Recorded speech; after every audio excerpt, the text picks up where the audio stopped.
Amir Shon kam yeetiin hogguu dubbatan uummanni barbaadu ture. Sinseene.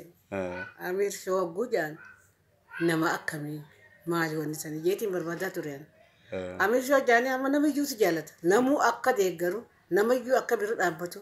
Mucaan isaa nama jabaatu ijoolleedha nama ol deemu waan kanarra cimaa dalaguu danda'u namni bira dhaabbatee gargaaree waan guddoo dalaguu danda'u Oromoodhaaf. Amir Shon jaanii hogguun si harka haa nama isa jeetiin.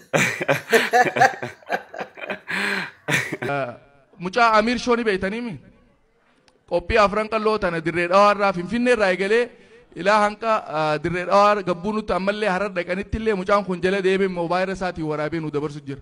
Miidhaan tokkolleen ka dubbii oowwutti nuun geeni jira hin jiru. Mucaa kanaaf kireedita kan nuu qabna. Duulaan faanas jiranii maybe yoo namarraa hanqa tokko maallee namuu waan dandeessan qarshanillee man taane wali buufnee kaameeraa yoo binneef mucaa kana hamilee godhu nama tokko gaafa inni laaffate osoo ta'in gizee dalagu jiru yoo chaarjii goonee waan san hamilee kanineef waan bareeddu nuun ga'uu danda'a waan jehuun abdii qaba. Waan tana maal tana deero. Haa cinaa dhaabbannu mucaa kana cinaa dhaabbatanii maaliif nama waan kana dubbiin laaftu laalanii miti. Miidiyaan tokkollee hin dabarsine laayivii mucaa sanii dabarsuu ture. Mucaan kun dalagaa hin qabu dalagaa godhatee waan tana duraan mana moobaayilaa dalaga dhiisee waan tana jala deemu jira. So we have to give him credit.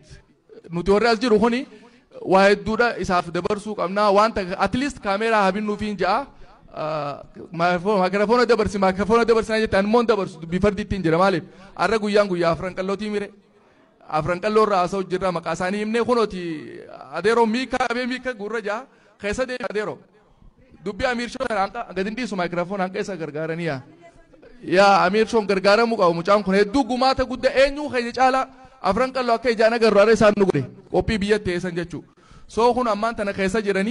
Please namu waan dandeessan wali buusaatii mucaa kana haa gargaarru hancufti idaa galaanaati jetti Oromoon hancuftummaan ati tuftuu walii idaamtee galaana taatii jaan xiqqoo kan itti hin tuffatinaa jechuu barbaadeeti mucaa kana cinaa haa dhaabbannu please.